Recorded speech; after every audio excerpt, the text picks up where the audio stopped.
हमारे शानदार स्वागत और आतिथ्य सत्कार के लिए मैं राष्ट्रपति श्री का हार्दिक आभार व्यक्त करता हूं।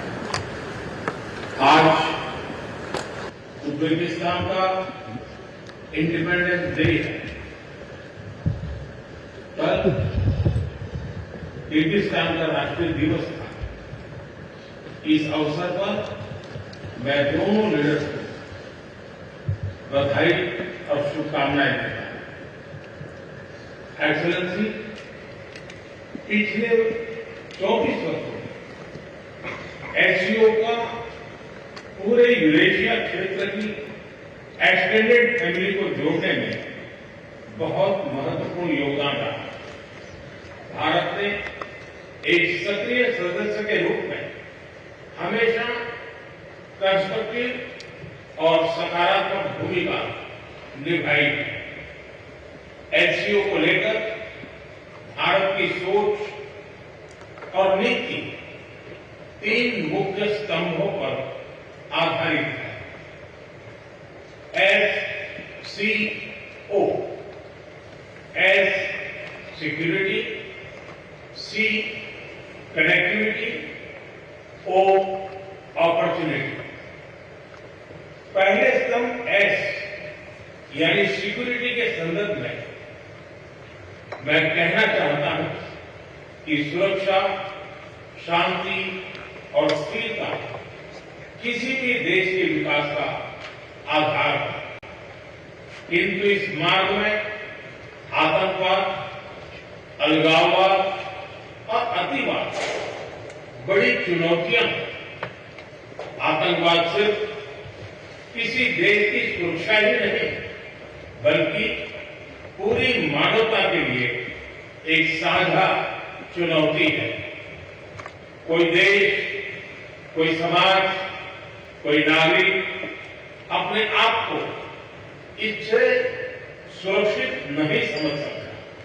इसलिए आतंकवाद से लड़ाई में भारत ने एकजुटता पर बल दिया।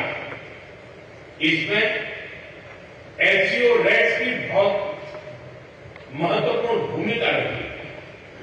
इस वर्ष भारत ने जॉइंट इंफॉर्मेशन ऑपरेशन को लीड करते हुए अल कायदा और इससे जुड़े आतंकी संगठनों से लड़ने का इनिशिएटिव किया।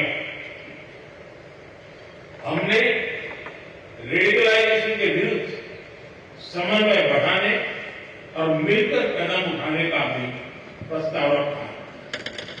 टेरर फाइनेंसिंग के खिलाफ आवाज उठाई। इसमें मेरे समर्थन के लिए मैं आभार व्यक्त करता हूं।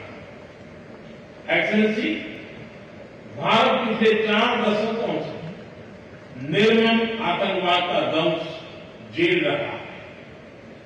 कितनी ही माताओं ने अपने बच्चे खोए और कितने बच्चे अनाथ हो गए।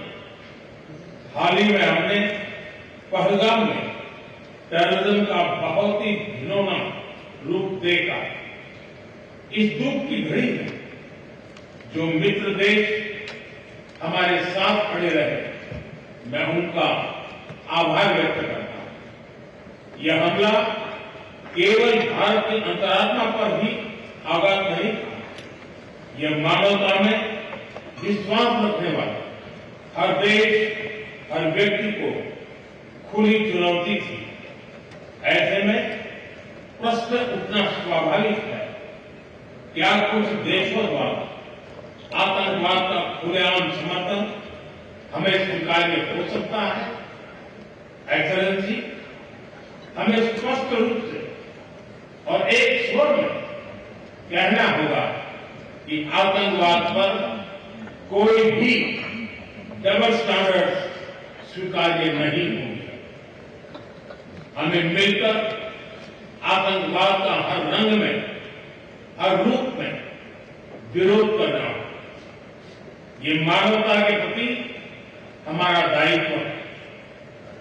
एक्सेलेंसी, अब मैं दूसरे स्तंभ सी यानी कनेक्टिविटी पर अपने विचार रखना चाहूंगा।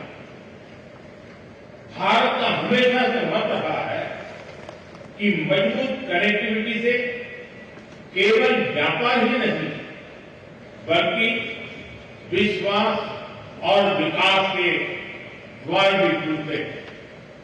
इसी सोच के साथ हम चाबहार पोर्ट और international north south transport corridor जैसे इनिशिएटिव पर काम कर रहे हैं।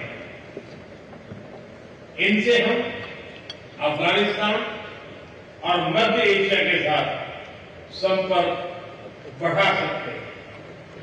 हमारा मानना है कि कनेक्टिविटी के हर प्रयास में संप्रभुता और क्षेत्रीय अखंडता का सम्मान होना चाहिए। यही एससीओ चार्टर के मूल सिद्धांतों में भी विदित है। Connectivity that bypasses sovereignty, losing trust and meaning. Excellency, तीसरा स्तंभ है ओ यानी opportunity. Opportunity for cooperation and reform. 2023 में भारत की अध्यक्षता के दौरान नई ऊर्जा और विचारों का संचार हुआ। स्टार्टअप्स और innovation, traditional medicine, youth empowerment, digital inclusion और शेयर्ड बुद्धिस्ट हेरिटेज जैसे नए विषयों को अपने सहयोग में जोड़ा। हमारा प्रयास था कि एससीओ को सरकारों के परे भी ले जाए। सामान्य मानवी, यंग साइंटिस्ट, स्कॉलर्स और स्टार्टअप को भी आपस में जोड़े।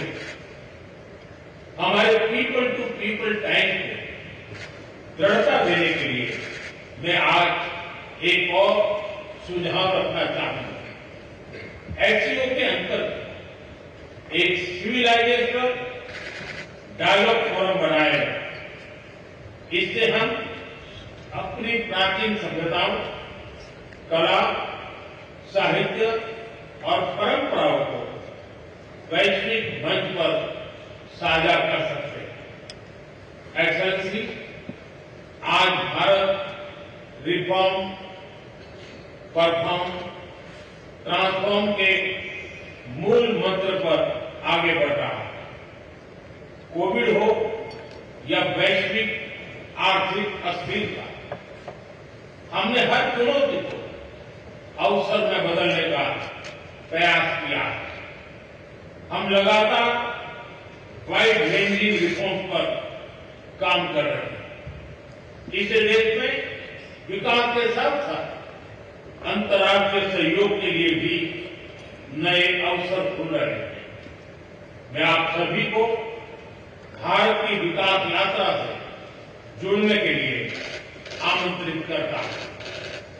एक्सेलेंसी, यह खुशी की बात है कि एससीओ भी समय के अनुरूप इवॉल्व हो रहा है। ऑर्गेनाइज्ड क्राइम, ड्रग ट्रैफिकिंग और साइबर सिक्योरिटी जैसे समकालीन चुनौतियों से निपटने के लिए 4 नए केंद्र बनाए जा रहे हैं। हम इस रिफॉर्म ओरिएंटेड माइंडसेट का स्वागत करते हैं। वैश्विक संस्थानों में रिफॉर्म्स के लिए एससीओ सदस्य आपसी सहयोग बढ़ा सकते हैं। संयुक्त राष्ट्र की 80वीं वर्षगांठ के अवसर पर हम एकमत होकर यूएन रिफॉर्म का आह्वान कर सकते हैं। ग्लोबल साउथ की आकांक्षाओं को आउटडेटेड फ्रेमवर्क में कैद रखना भावी पीढ़ियों के प्रति घोर अन्याय है।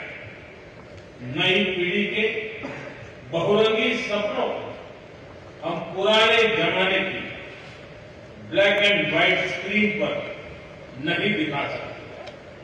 स्क्रीन बदलनी ही होगी। एचसीओ मल्टीलेटरलिज्म और इंक्लूसिव वर्ल्ड ऑर्डर का मार्गदर्शक बन सकता है।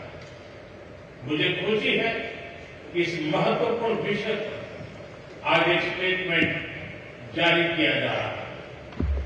एक्सेलेंसी, हम सभी पार्टनर्स के साथ समन्वय और सहयोग के साथ आगे बढ़ रहे हैं। मैं एससीओ के अगले अध्यक्ष किर्गिस्तान के राष्ट्रपति और मेरे मित्र प्रेसिडेंट जपारोव को शुभकामनाएं देता हूं। बहुत बहुत धन्यवाद।